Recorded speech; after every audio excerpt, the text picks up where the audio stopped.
नमस्कार, मैं हूं सुरक्षा और आप देख रहे हैं मॉर्निंग न्यूज इंडिया।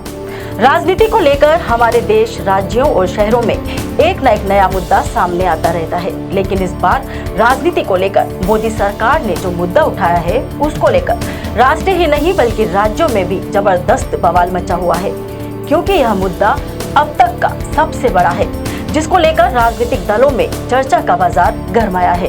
तो वहीं आम जनता इस मुद्दे को समझने की कोशिश में लगी है। मुद्दा यह है कि भारत की नरेंद्र मोदी सरकार ने पूरे देश में एक साथ चुनाव कराने को लेकर समिति का गठन कर दिया है। यह समिति संवैधानिक पहलुओं पर विचार विमर्श करेगी। आखिर यह एक देश एक चुनाव है क्या, इसके फायदे और नुकसान है क्या, इसको लेकर लोग जानना चाहते हैं। ऐसे में हमने सोचा कि आज इसी मुद्दे पर चर्चा की जाए। मेरे साथ हैं वरिष्ठ पत्रकार और मॉर्निंग न्यूज इंडिया के समूह संपादक डॉक्टर उरुक्रम शर्मा।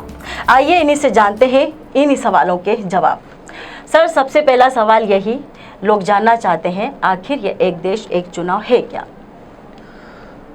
देखिए सुरक्षा, निश्चित रूप से ये वन नेशन वन इलेक्शन बहुत क्लियर कंसेप्ट है जी।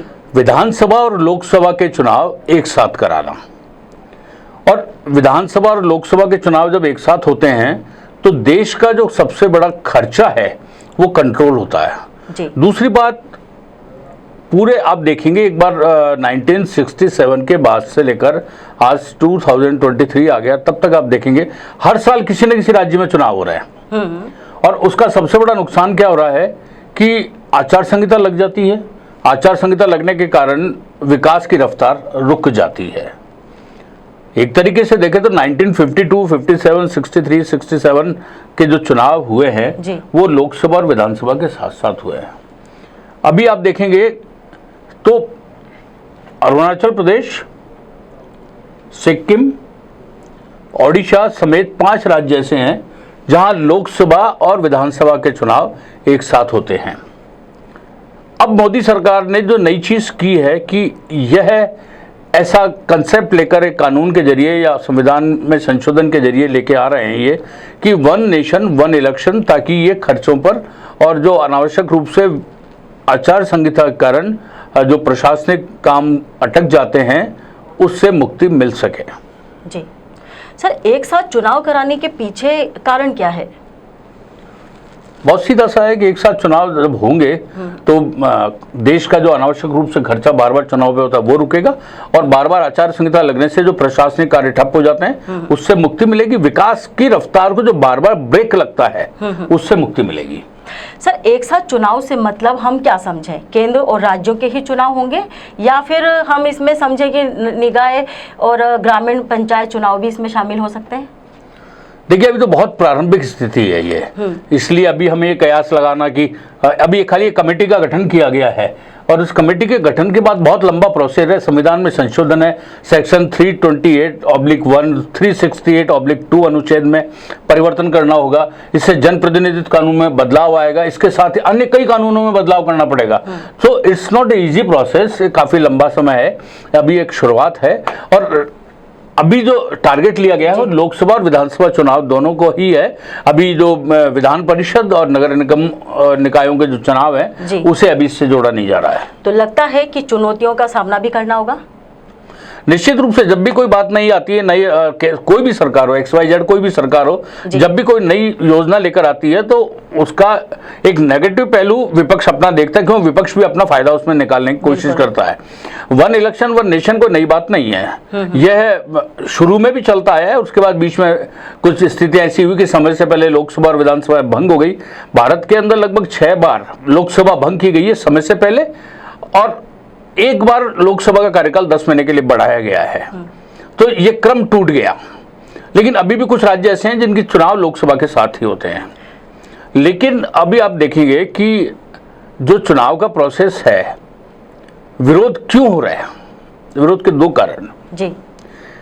कि एक तो उनका ये मानना है कि इसका सीधे तौर पर नरेंद्र मोदी सरकार लोकसभा में बेनिफिट चाहती है, तो और लोकसभा के अंदर जो वोटर है उसका माइंड सेट होता है, वो देश के बारे में सोचता है, और लोकसभा और विधानसभा साथ साथ होगी तो लोकल मुद्दों पर फोकस नहीं होगा, वो एक नेशन के मुद्दों पे फोकस करते हुए वोटर का माइंडसेट सेट हो जाएगा और वो उसी हिसाब से वोट पड़ेंगे।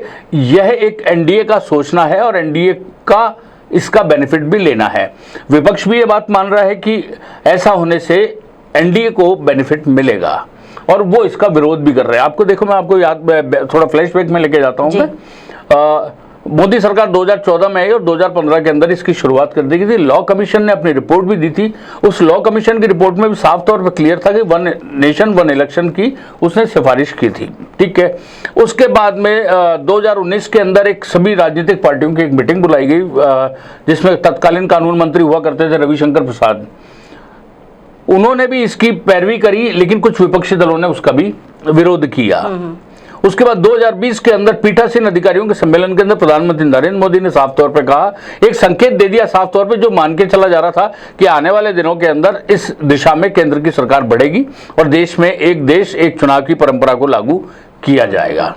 सवाल कहां आता है विपक्ष का, और यदि ये व्यवस्था लागू भी कर दी गई, ये कानून पास भी हो गया जी,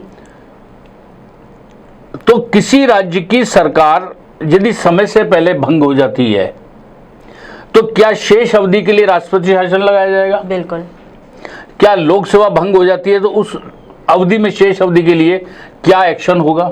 ये एक ऐसे सवाल है जिसको लेकर भी संशय की स्थिति बनी हुई है और बहुत जल्दबाजी इस बारे में भी कुछ भी कहना। दूसरी चीज, एक सर्वे आया उसमें 77% जो वोटर्स का कहना था ये कि लोकसभा और विधानसभा चुनाव जब साथ होंगे तो 77 वोटर्स का जो सर्वे की रिपोर्ट है उसके अंदर साफ तौर पे है कि वो फिर एक ही पार्टी की तरफ जाते हैं। और इस बात की जानकारी केंद्र की सरकार को है, तभी उन्होंने ये पासा फेंका है। देखते हैं आने वाले दिनों में कितना सफल होता है कितना नहीं, क्योंकि ये राजनीति का अखाड़ा है। हालांकि ये जो नया गठबंधन बना है इंडिया के नाम से विपक्ष का, इस गठबंधन को अंदेशा है कि लोकसभा चुनाव समय से पहले हो सकते हैं। और यदि लोकसभा चुनाव और विधानसभा चुनाव एक साथ होते हैं तो अभी 8 राज्यों में इसका सीधे तौर पर असर पड़ेगा। बिल्कुल। तो समिति का गठन होने के बाद कई सवाल भी यहाँ पर हैं, संशय की स्थिति भी है और कई कयास लगाए भी जा रहे हैं, लेकिन सबसे पहली जो दारोमदार जो जिसके ऊपर आया है वो है चुनाव आयोग। क्या लगता है चुनाव आयोग कितना तैयार और कितना प्रयास कर रहा है इन सबको लेकर? देखिए, चुनाव आयोग तो वो करता है जो केंद्र कहता है। पहली चीज, केंद्र देश के देश में जो कानून होता है उस कानून के तहत जो व्यवस्था होती है उसको इलेक्शन कमीशन फॉलो करता है। यदि देश के अंदर एक कानून पास हो जाता है वन नेशन वन इलेक्शन, तो इलेक्शन कमीशन तो 1952 और उसके बाद में 67 तक लगातार कराता आया, इसलिए उसको दिक्कत नहीं होती, उसके लिए तो इजी हो जाएगा, बल्कि खर्चा भी बचेगा। बार बार इलेक्शन से लॉ एंड ऑर्डर की प्रॉब्लम खड़ी हो जाती है, फिर जो स्टेशनरी है उसका खर्चा, फिर जो इसके अंदर मतदान मतगणना और चुनाव के पूरे प्रोसेस में पूरी जो मशीनरी लगती है वो एक बहुत बड़ा खर्चा होता है। तो इससे तो बचत ही है, कोई नुकसान का काम बात नहीं है। सर, विपक्ष की बात आपने कही थी, तो क्या लगता है उसको किस तरह का नुकसान और किस तरह का खतरा यहाँ पर बन रहा है? देखिए, जैसे मैंने अभी आपको कहा कि एक सर्वे है जिसमें 77% तक वो जो है वोटर वो उसी पार्टी के लोकसभा के साथ में जिसको वोट दे रहा है और विधानसभा में भी उसी को वोट देता है। विपक्ष का ये तर्क है कि यदि दोनों चुनाव साथ होते हैं तो सरकारों पर से लगाम खत्म हो जाएगी। जैसे लोकसभा चुनाव हो गए, उसके बाद विधानसभा के चुनाव, तो उस लोकसभा चुनाव में जिस दल की सरकार बनी है वो उसी तरीके से ऐसा काम करेगी ताकि वो विधानसभा चुनाव के अंदर भी वोट हासिल कर सके।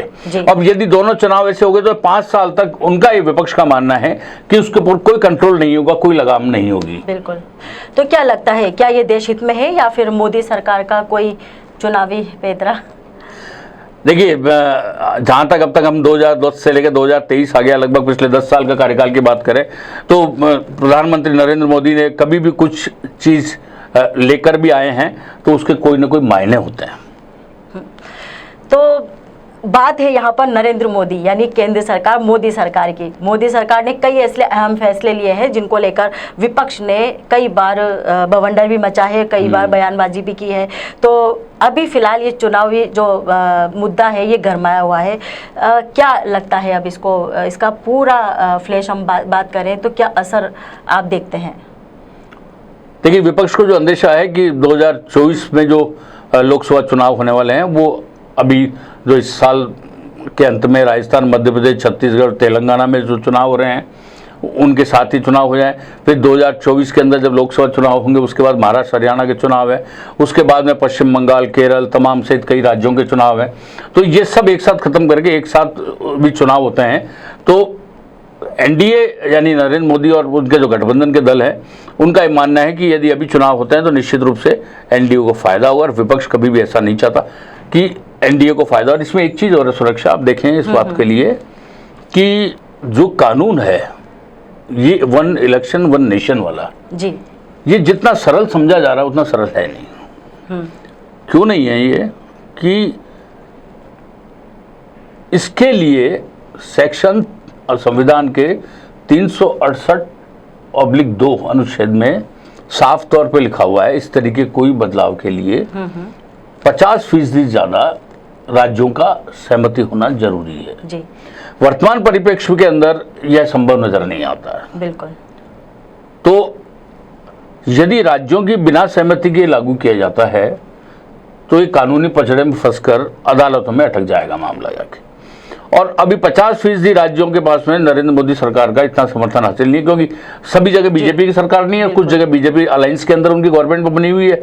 कई राज्यों के अंदर आप साउथ में चले जाएं तो साउथ तो बिल्कुल ही साफ है इनके पास से, कांग्रेस है, डीएमके है, एडीएमके है, वेस्ट टीएमसी है, फिर उधर आपका वाईआरएस है। मतलब कई सारे ऐसे दल हैं जो अभी पूरी तरीके से इसके फेवर में नहीं आएंगे। तो मुझे नहीं लगता ये तुरंत आने वाले कुछ ही दिनों के अंदर ये कुछ होगा। भी रामनाथ कोविंद पूर्व राष्ट्रपति की अध्यक्षता में एक कमेटी बनाई गई है, वो क्या करती है क्या नहीं करती उसकी रिपोर्ट आएगी, फिर उसको लोकसभा में पेश किया जाएगा, कानून बन के उसका पास होना, राज्यसभा में पास होना, सभी राज्यों को भेजे जाना, राज्यों की जो विधानसभाएं हैं उसके अंदर उसका पास होना, पास होने के बाद वापस आना, फिर 50% से ज़्यादा राज्यों की तरफ सहमति होना। बस इट्स अ लॉन्ग प्रोसेस। फिलहाल कई बेहतर नजर आ रहे हैं इसमें, लेकिन एक खास बात यह है कि देश हित में चुनावी जो फिजूल खर्चा है उसकी जरूर बचत यहाँ पर नजर आ रही है। निश्चित रूप से ये बात है, वन इलेक्शन वन नेशन के अंदर तो साफ है खर्चे तो बचेंगे ही बचेंगे। बिल्कुल। और देश के ऊपर जो आर्थिक भार पड़ता है वो बहुत भारी होता है हर साल चुनाव होने से। दूसरा, विकास की रफ्तार को जो बार बार ब्रेक लगते हैं वो ब्रेक लगना बंद होंगे। 5 साल तक एक बार में एक सरकार को चुनी, 5 साल उसको काम करने का मौका दिया, अच्छा काम किया तो जनता वापस उनको मौका देगी, नहीं अच्छा काम किया तो जनता उनको बाहर उठा के दूसरे दल को लाकर सरकार में बैठा देगी। देखते हैं आने वाले दिनों में क्या होता है, लेकिन जो भी होगा काफी रोचक होगा। जुड़े रहिए आप मॉर्निंग न्यूज इंडिया के साथ, देखते रहिए मॉर्निंग न्यूज और पढ़ते रहिए मॉर्निंग न्यूज।